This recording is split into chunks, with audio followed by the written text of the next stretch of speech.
Welcome, everybody, to another edition of the Winner's Circle Sports Betting Podcast right here on the Winner's Circle Sports Betting channel, brought to you by GamblersWorld.net. It is Monday, April the 1st, and no, we're not going to give you any April Fool's joke and be corny and all that kind of stuff. And Doug has promised to behave on today's show, which I was disappointed by that. And I'm sure a lot of you out there as well, because he's sort of fun when he doesn't behave. Anyway, Doug, how was your weekend, my man? The weekend was good, Ross. And no, actually, no. The only thing I agreed to with what you asked me was that I wouldn't do an April Fool's joke. Okay, so that's the only thing. Anything else is still up for grabs here. And so, if the moment arises, I'm certainly going to thrust into the door to take advantage of it. But yeah, to answer your question, everything was good on the weekend in particular. Continue to pound away with these NHL best bets. Now 23-8, so just rolling up $9,000 based on units at Doc Sports. So that has been very good. NBA had a little bit of bad luck on that one, but the also props hit another big prop bet. Was it yesterday? 6-unit prop bet with I'm forgetting somebody with Victor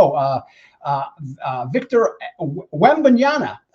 He was it was 12.5. He ended for rebounds. He ended up with 9. Okay, which made a lot of sense to me because his previous game he went 40 points and 20 rebounds. Okay, in the previous game, so came back to earth. So that was an easy winner there. And so so everything was good. The only thing I didn't like, Ross, I don't know about you, I'm just not excited about these Final Four teams myself personally. Yeah, it's just me. So I'm going to see if I'm going to be in Vegas the next few days. So I wonder if I can get a Connecticut hat when I'm there so I can root for them. Okay. Yeah. I doubt it, but I might take a look around and see if I can pick up. I want them to be the next great team and go back to back. That's what I'm rooting for. Well, there's a good chance of that happening based on what we've witnessed so far. And that's a Connecticut team now that has gone 10-0 straight up in ATS in the NCAA tournament since last year, winning the national title a year ago. And all 10 of those wins have come by double-digit margins. I mean, not only are they winning, they're dominating. And now it's a question of, can anybody be competitive with them? And Alabama, yes, they could shoot the threes, Doug, and they say the great equalizer in college basketball is your ability to knock down threes. And yes, Alabama's played a little bit better defense throughout the tournament so far as compared to what they've done during the regular season. But this is a whole different animal facing a team like UConn, who has a lot of versatility offensively and can beat you in a lot of different ways. And they defend awfully well. Oh, for sure. I mean, yeah. I mean, there's a reason why the line is so high. And, it's interesting that it's never happened before. I didn't look today. I saw that it was teetering with Purdue between -9 and -9.5 in their game against NC State. Because never before has there been two favorites that were double digits in the Final Four. So that's we're right on the fence.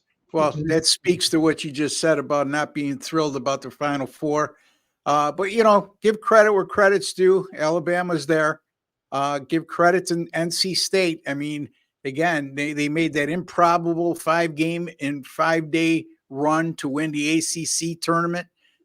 We kept waiting for them to fall on their face in the NCAA tournament. They got dragged to overtime by Oakland in round 2. And then the last 2 rounds, they just played tremendous basketball.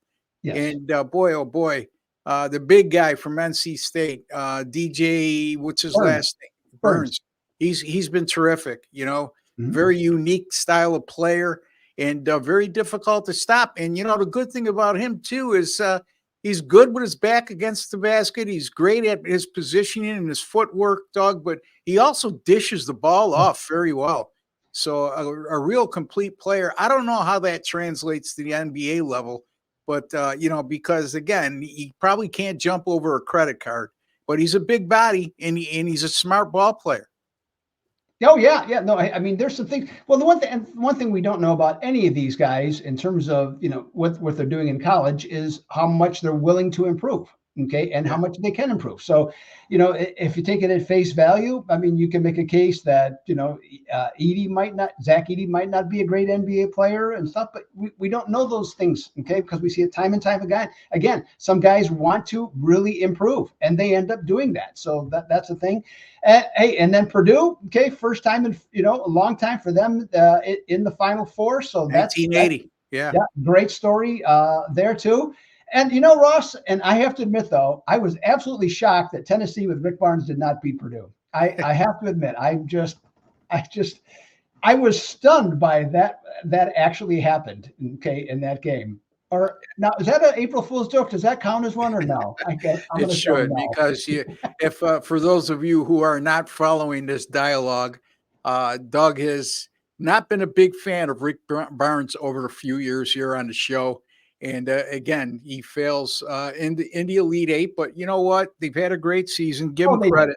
Yeah, Purdue just played a great game. I mean, Edey right now is playing very good. Now, here's the thing with Edey. You mentioned how that translates to the NBA. To me, the NBA big men these days that are really dominant, like Joker. Let's use him for an example because he's the creme de la creme.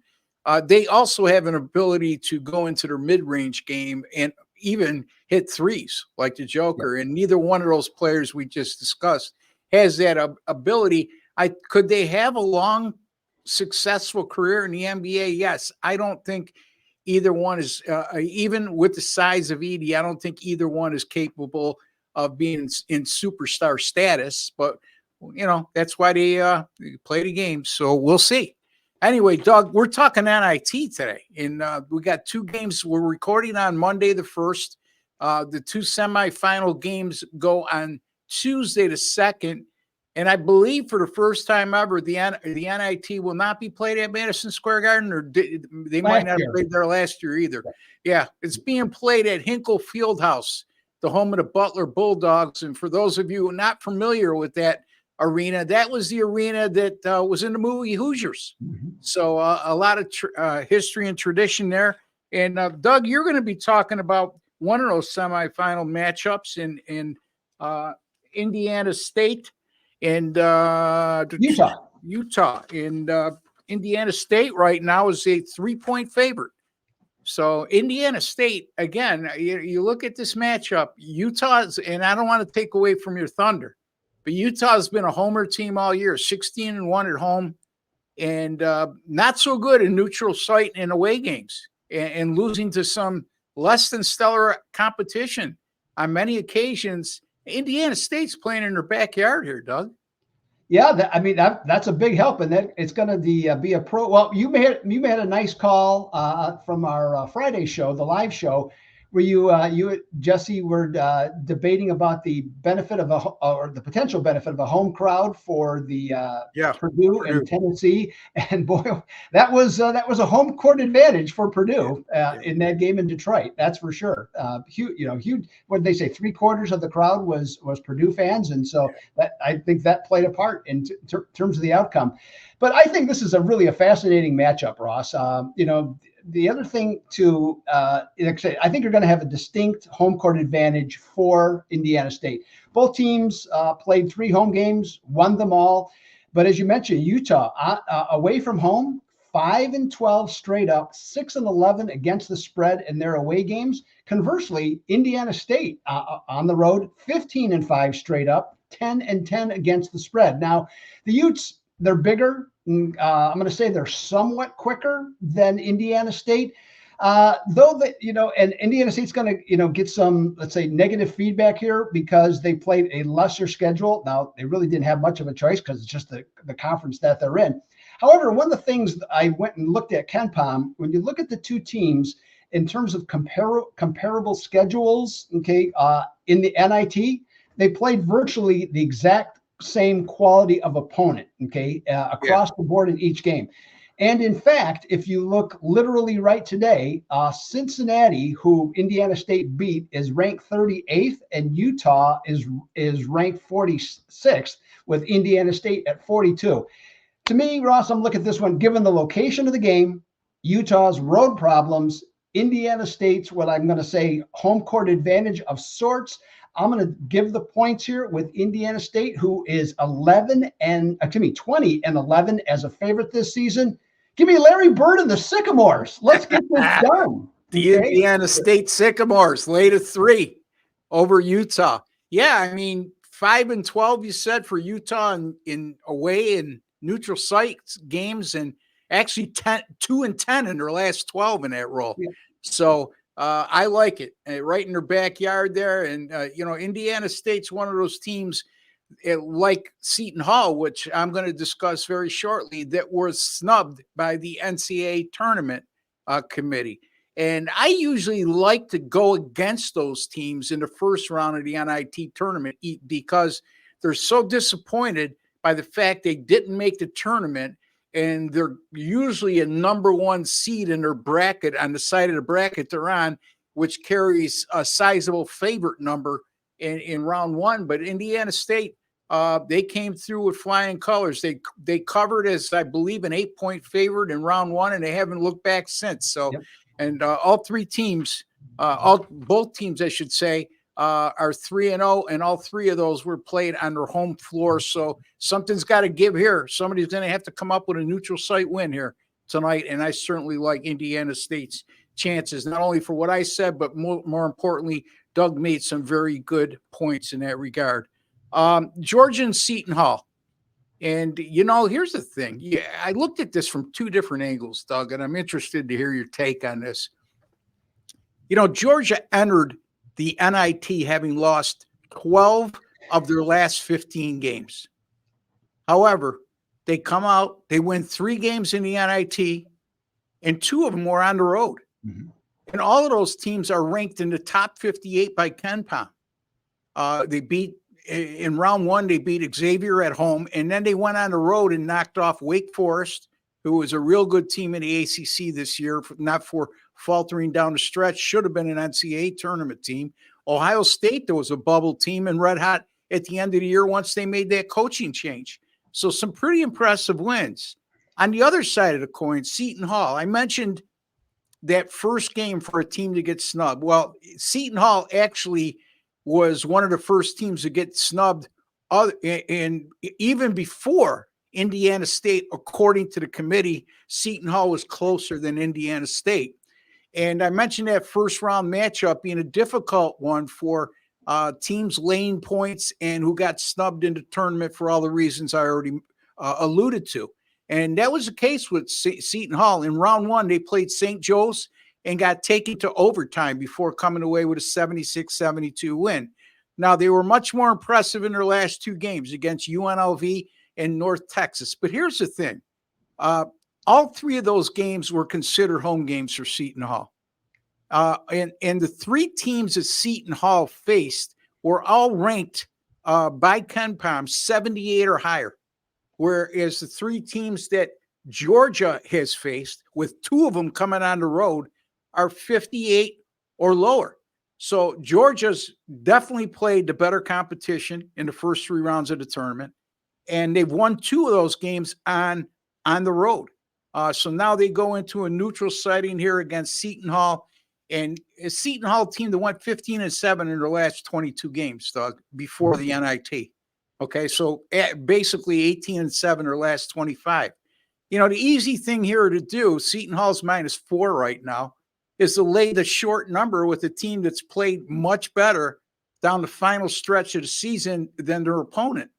But I beg to differ here. I think that Georgia is playing with a lot of confidence. They played the better competition. They had, I think, the more impressive wins on their resume in the NIT. So I'm going to take a shot here on the Georgia Bulldogs plus the 4 against Seton Hall. Well, on this one, I have to admit, okay, I was about ready to start shaking my head and stuff, but you know what? I'm not going to, because I'm going to agree with you on this one, Ross. Okay, I thought for sure that you were going to take Seton Hall on this one, but you know what? I agree, and everything you just said. Okay, and I'll add one more point here. Georgia comes into this one; they have covered 7 straight games. The thing I like about this team right now, not only have they won on the road, okay, turned their season around they entered the tournament 17-16. Not exactly impressive, But in their last 3 games in this tournament, they've won by 10 points.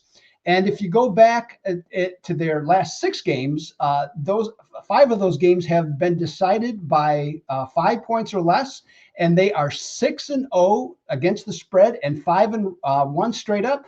So to me, Ross, I'm gonna agree with you. I think the Bulldogs are the play here because they have established the fact right now they can win close games. The spread suggests that it should be a relatively close game. So I think that they can, at least cover the number, if not win the game outright.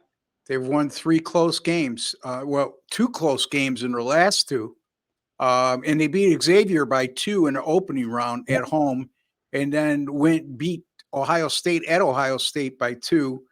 So they've played 3 close games and proven they could win in tough environments against, again, better competition than that Seton Hall has seen. So, all right. So our 2 NIT picks are Seton Hall, we're going to take Georgia plus the 4 over Seton Hall, and Doug likes Indiana State minus the 3 over Utah. Don't forget, you could find Doug over at DocSports.com. And Doug, anything coming up this week that you might want to share with the audience?